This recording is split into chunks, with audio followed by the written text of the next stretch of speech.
On this channel, I've featured a number of hardware devices that were intended for standalone music production, but I don't think I've really taken the time to talk about how they all compare until now. Now, I love having a single device that is tailor-made for music production. And one of the nice things about the present day, that being February of 2021, is that there's tons of options, both in terms of features and price. Now, as a quick note, I'm only going to be talking about devices that I personally own and have used a lot. So for instance, even though Teenage Engineering's OP1 is a super popular Groovebox, I unfortunately do not own one, and I don't really feel comfortable trying to talk about it and weigh its pros and cons. With that in mind, let's talk Grooveboxes, and we're going to start with the least expensive devices, pocket operators. So the pocket operators are a line of tiny synthesizers made by Teenage Engineering. There are a bunch of different models, each of which have a different theme. But the two I'm most familiar with that I have right here are the PO33 KO and the PO20 Arcade. The KO is a sampler, so you can record audio, like and subscribe, and then play it back. Like and subscribe. Like and subscribe. Like and subscribe. While the Arcade is a chiptune machine with fun drum sounds, arpeggios, and other fun bleepy bloopy sounds. Now, every pocket operator runs on AAA batteries with a battery life of, like 10 quadrillion years. They last for a really long time. And every pocket operator allows you to sequence up to 16 patterns, each of which is 16 steps long, as shown by the 1 to 16 buttons that you can see on both of these cases. They also feature a bunch of fun punch-in effects. So if I start playing the sequence I've got here, I can hit the effects button and get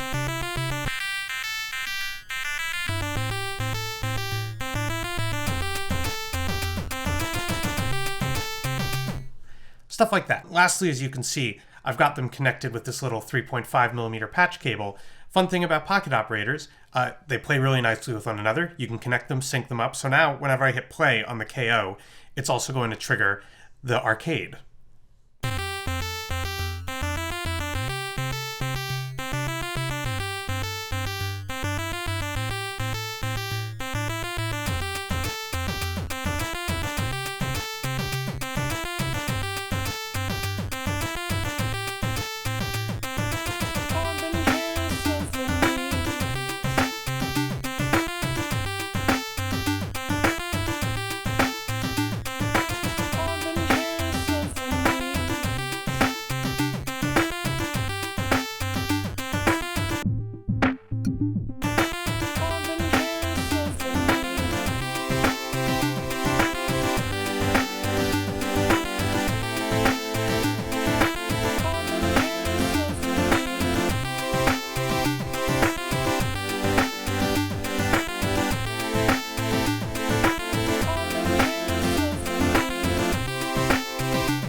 The thing that makes pocket operators easy to recommend is the price. The Arcade is $59, the KO is $89, and the case I've got them in I think retails for like 29 bucks. Otherwise, they do just ship as a bare PCB. Now, they're fun, they're inexpensive, it's not all sunshine and rainbows, they can feel pretty limited, and the durability isn't amazing.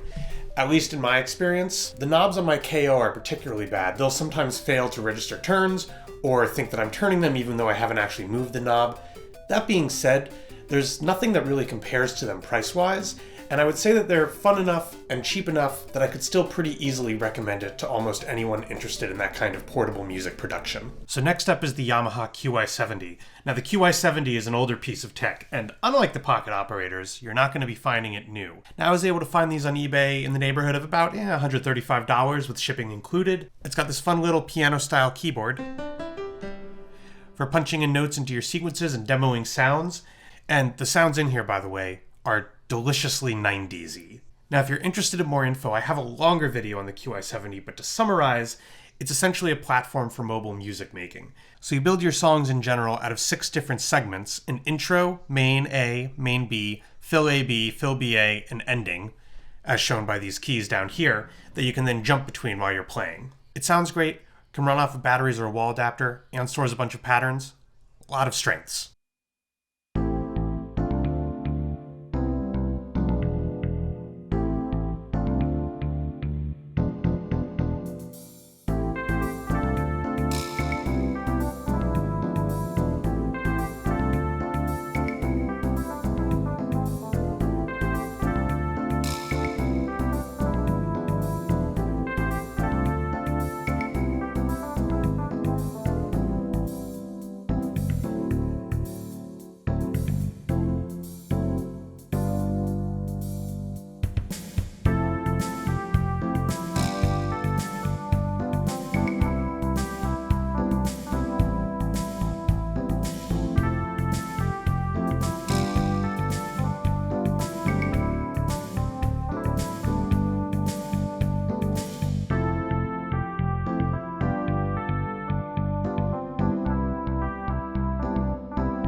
So if you want a device that can handle everything from synth pop to something in the style of like an N64 soundtrack, that would be the QY-70. But it's not all candy and unicorns.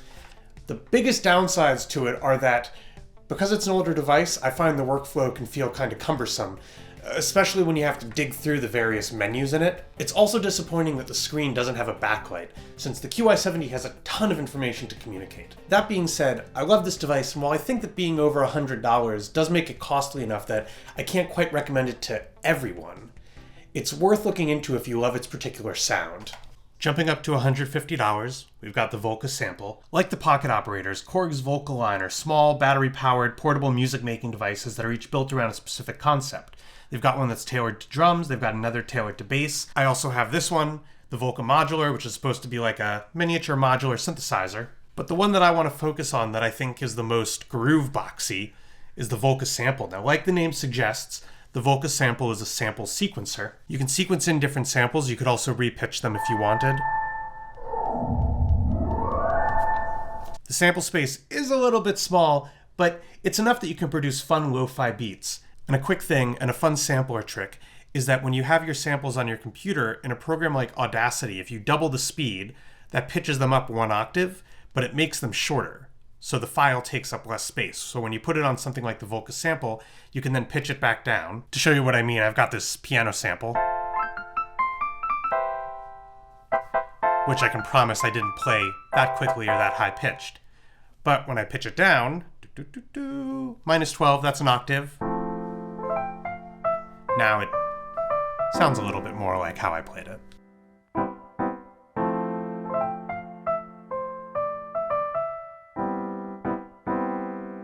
A byproduct of this is that the sound quality does kind of degrade, but if you're into making lo-fi beats, that probably sounds more like a feature than a concern.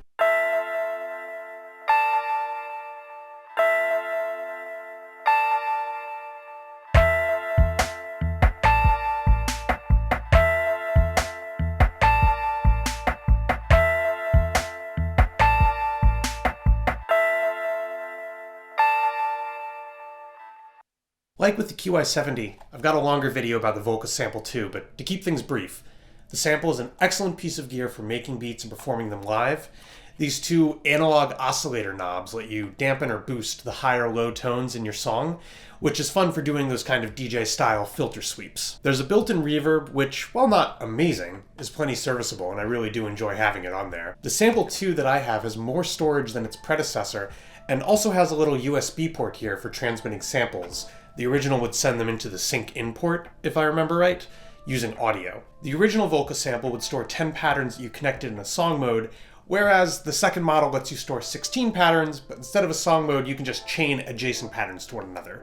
So pattern 1 to pattern 2, 2 to 3, and so on. It's limiting, but it is fun. That being said, it isn't all snuggles and holiday bonuses. I wish it could be set to automatically save the pattern you're working on whenever you switch to a different one. And the analog oscillator knobs, at least on my unit, are kinda wiggly. But aside from that, the build is solid, it's easy to learn how to use, and most importantly, it's fun.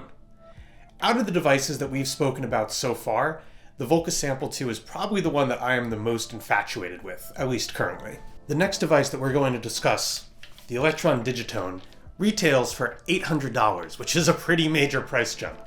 So before we discuss it, I want to communicate that there are Groovebox priced in between the Volca Sample and the Digitone. The two that immediately come to mind are actually also made by Elektron. Those are the Model Cycles and Model Samples. But aside from those, there's the Novation Circuit, the Roland MC101. I don't have any experience with those Grooveboxes, so you'd have to look somewhere else for appraisals of them. But I wanted to make sure I didn't give the impression that when it comes to standalone music production, you either get a cheap device, an expensive device, and there's nothing in between. So as I said, the Digitone, like a bunch of the other devices we've talked about, I do have a longer video about it, but it retails for $800, which is, oof, what does all that money get you? So for starters, the chassis is really beautiful, all made out of metal. Screen is really nice and sharp, these buttons are fun and clicky, and the encoders have just the perfect amount of resistance. The presets sound great, it's fun to make your own patches, and you can store 128 different projects on here, so you could conceivably make several albums worth of music without ever having to delete a track. The special thing that contributes to the Digitone's sound is that it uses a particular kind of synthesis called FM, or frequency modulation. FM is pretty complicated, and it's not something that I really want to get into in this video, maybe in a future video, but suffice to say that the sound engine in here is super versatile and can handle everything from glitchy pads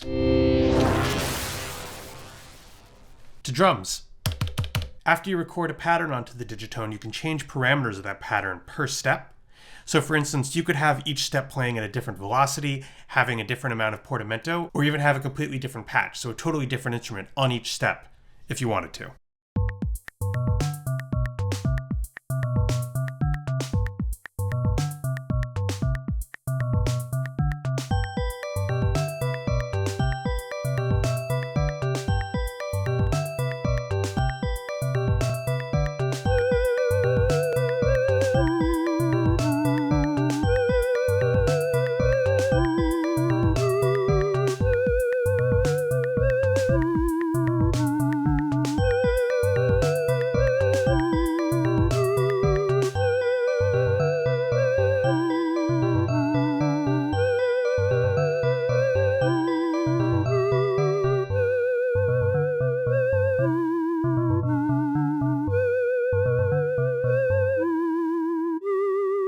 Let's be real with one another for a second.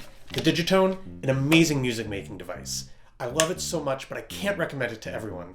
See, its focus on FM synthesis is great, but if you're not down to learn about FM, or if you wanted to do something like, say, sample-based beat making, the Digitone is not the device you're looking for.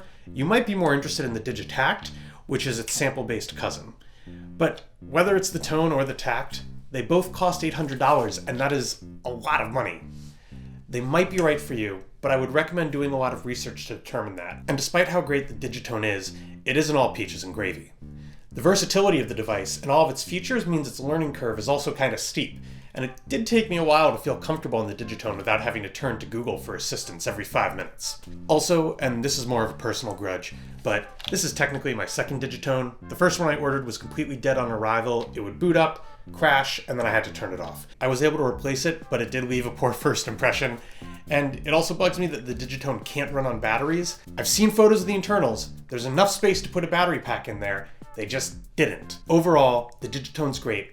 Don't get one impulsively. It's pretty expensive. And speaking of expensive, the last Groovebox that we've got to talk about, which has been a fixture on this channel, is the Synthstrom Deluge. Sorry if this is getting a bit repetitive to say, but I do have a video that goes over the Deluge in more detail. And considering its litany of features, we're just going to give a general overview.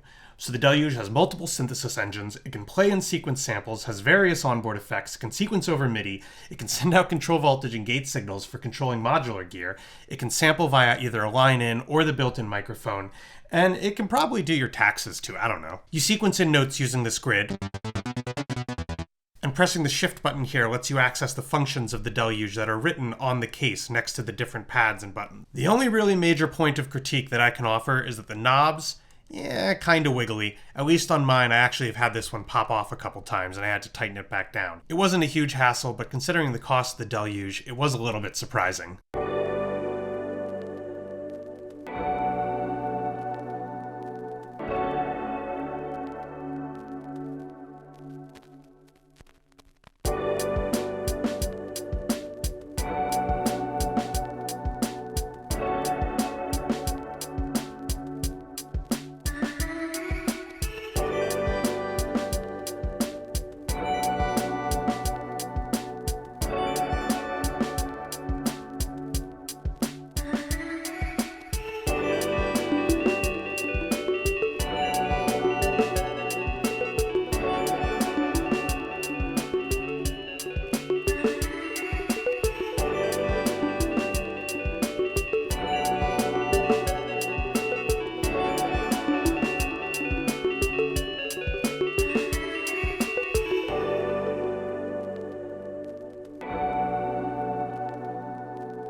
So out of everything we've seen so far in this video, the Deluge is easily the device that I use the most. If I were rebuilding my studio, which is a really generous way of describing the messy room in which I make music, getting another Deluge would be a no-brainer. Between its synthesizer engines and its external sequencing ability, the Deluge can either act on its own or act as the brain of a larger studio. It's powerful, it's versatile, it sounds great, so obviously I recommend it to everyone, right? No, look, it's amazing, don't get me wrong, but it's also about $1,000. The process for me of deciding to get it was marked with extensive deliberation. I went for it because I wanted to get away from my computer and DAW while still having a fun, powerful, and I'd say relatively intuitive music creation platform. And that leads into an important point that I want to end this video on. There isn't any one-size-fits-all solution for every music producer. Different people work well in different ways. Now, I've got friends who love to work in a DAW. I don't. I've got friends who work entirely with samples. I've got other friends who work entirely with virtual instruments. And of course, I know people who work with both. The way that you like making music is not at all a commentary on your musical skills. An experienced producer in a bare-bones DAW is going to sound better than a total beginner in a fully featured DAW. I've been speaking a lot about music gear, and gear is fun, but ultimately the most important part of your studio and the most important part of your music is you, something that I have to remind myself of too a lot. The photographer Ansel Adams once said the most important part of a camera is the 12 inches behind it. And similarly, when it comes to music, no piece of gear will have the versatility and potential of your mind. And no matter how you make music, what's important is that you do it in a way you find fulfilling and inspiring. I want to thank you so much for watching and listening, and if you enjoyed this video and you're open to it, please consider hitting like and subscribing to help support the channel. I recently got past 300 subs, which, wow! And that wouldn't have been possible without the support that I've gotten from the people who watch my videos. And I want to thank you so much. I hope you enjoyed this video, and I hope to see you again in the next one. Thanks, and goodbye.